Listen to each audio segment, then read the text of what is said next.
Glenn, I think you've got some breaking news. Yeah, we'll get to the currency, but let's start with one of the issues, the issue of EU membership, because that's a developing story tonight, an intervention from the Prime Minister of Spain.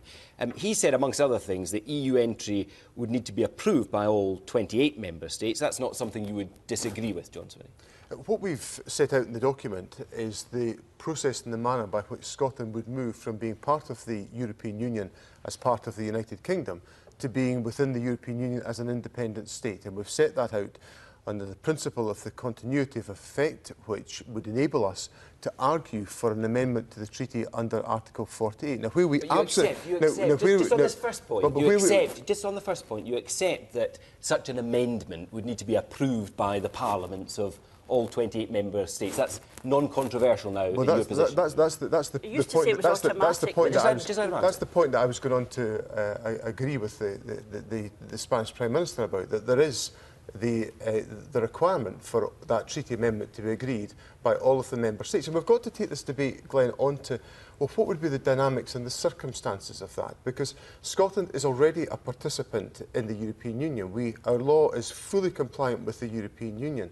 And essentially what we are arguing for is the ability to move from the status of membership as part of the United Kingdom to being a member state in our own right. You believe that could happen from within the European Union before the point of independence? And well, crucial, that is absolutely the crucial point, Glenn, because, well, John, just let me finish the point for a moment.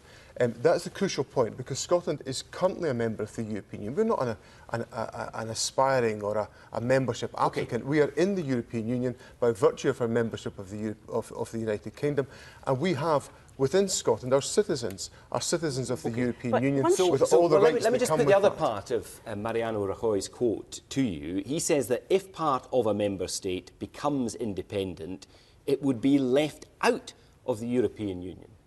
But that can't be the case, because we are members of the European Union, as you've just said in your question to me just now.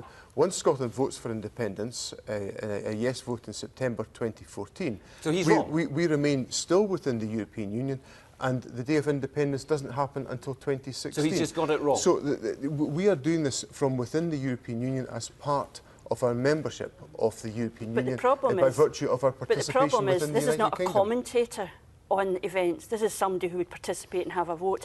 If you have moved from a position where it's automatic to saying you need agreement, presume you have to contemplate the possibility that somebody might disagree, otherwise it's automatic. These are two separate things. You might say it would be good, you might indeed, I think you say in here, that it would be in the self-interest collectively of the EU and of each individual country, but that surely is for them to decide whether it's in their interest or not, given they do have the opportunity either to agree or disagree. Let's explore the reasons why Scotland should be able to sustain that membership of the European Union, because of our entrenched involvement. There is a fundamental problem here, isn't it? I mean, because what you're now telling us is that when it comes to Scotland's entry to the European Union, we shouldn't believe the Prime Minister of Spain, we shouldn't believe the President of the European Commission, just as when it comes to your currency union, we shouldn't believe George Osborne, the Chancellor of the Exchequer, we shouldn't believe the Prime Minister David Cameron. They were, as Alex Salmon said to me yesterday, engaging in political posturing. For people who are slightly confused by all this and trying to make up their minds, is there actually anyone they should believe who's not a member of the SNP cabinet?